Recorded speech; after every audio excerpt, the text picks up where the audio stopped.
जनतेचा काही दिशातून घुमलाय राष्ट्रवादी पुन्हा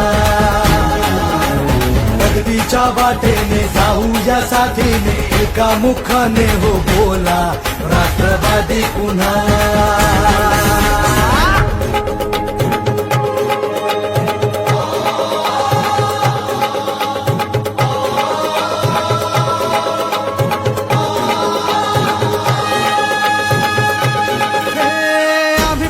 पसरुनी उंच झेप घेतली भरभराट आणली